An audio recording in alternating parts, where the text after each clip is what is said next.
Hello friend, welcome back to my channel. તો આજે આપણે બનાવવાની છે લસણની ચટણી।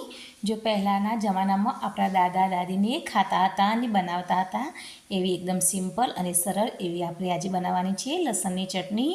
તો વિડીયો જરૂરથી જોજો, એકદમ સરળ છે અને ખૂબ જ આસાનીથી બની જાય છે। તો વિડીયોમાં બન્યા રહેજો। તો એના માટે અહીંયા આપણે સૌપ્રથમ લઈ લીધું છે એક પ્યાલા ખાયણી અને એની અંદર આપણે એક 5-6 દળી જેટલું લસણને ફોતરા કાઢીને આ રીતના લઈ લીધું છે। તો આપણે એને પ્યાલા ખાયણીની અંદર નાખી દઈશું અને એને ખાંડવાનું છે। તો તમે એને મિક્સર જારમાં બનાવવું હોય તો પણ બનાવી શકો છો, પણ તમે આ રીતના ખાંડણીમાં ખાણીને બનાવશો તો એકદમ સરસ એવું બનશે અને તમે લસોટીની બનાવો તો પણ એકદમ સરસ બનશે। હવે એની અંદર આપણે નાખી દઈશું 1 ચમચી જેટલું જીરું અને અડધી ચમચી જેટલું મીઠું નાખી દઈશું અને લસણને આપણે બરાબર ખાંડી લઈશું। તો આ રીતના તમે ખાંડીને લસણની ચટણી બનાવશો તો એનો ટેસ્ટ એકદમ સરસ એવો આવતો હોય છે। તો આપણે લસણને અહીંયા ખાંડી લીધું છે અધકચરું। હવે એની અંદર આપણે નાખી દેવાનું છે લાલ મરચું। તો અહીંયા મેં કાશ્મીરી લાલ મરચું નાખી દીધું છે અને એની અંદર આપણે 2 ચમચી જેટલો ગોળ નાખી દઈશું, એટલે લસણની તીખાશ સાથે બેલેન્સ કરવા માટે એકદમ સરસ એવો ટેસ્ટ આવશે। હવે આપણે ફરીથી ખાંડી લઈશું તો લસણ પણ થોડું ઝીણું થઈ જશે અને ગોળ અને લસણનું મિશ્રણ એકદમ સરસ એવું થઈ જશે।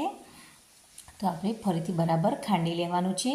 અહીંયા તમને જેટલું ઝીણું પસંદ હોય એ પ્રમાણે તમે ખાંડી શકો છો। તમને જો મોટું પસંદ હોય તો તમે આ રીતના રાખી શકો છો અને તમે જેટલું ઝીણું ખાંડશો એકદમ સરસ એવી ચટણી બનીને તૈયાર થશે। તો આપણે એને બરાબર ખાંડી લઈશું।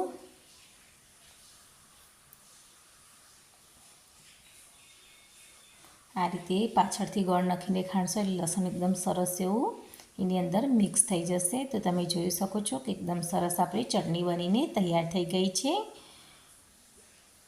તો એનો કલર પણ એકદમ સરસ એવો આવી ગયો છે। તો હવે આપણે એને તેલની અંદર એને ગરમ કરી લેવાનું છે। તો તમે અહીંયા તેલની જગ્યાએ ઘી પણ લઈ શકો છો। તો અહીંયા મેં 2 ચમચા જેટલું તેલ લઈ લીધું છે।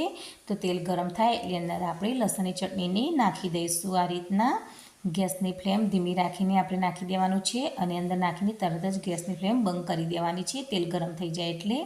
અને પછી આપણે લસણને આ રીતે ગરમ તેલમાં જ હલાવતા જવાનું છે।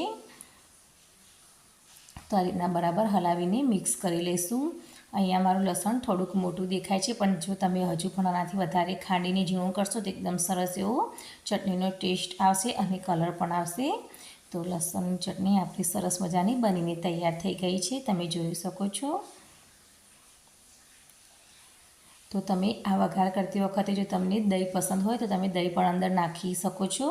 તરત જ પછી આપણે ગેસની ફ્લેમ બંધ કરી દેવાની છે। દહીં મિક્સ કરી લેશો તો પણ ચટણી એકદમ સરસ એવી મસ્ત મજાની બનીને તૈયાર થશે। તો ચટણી આપણી બનીને તૈયાર છે।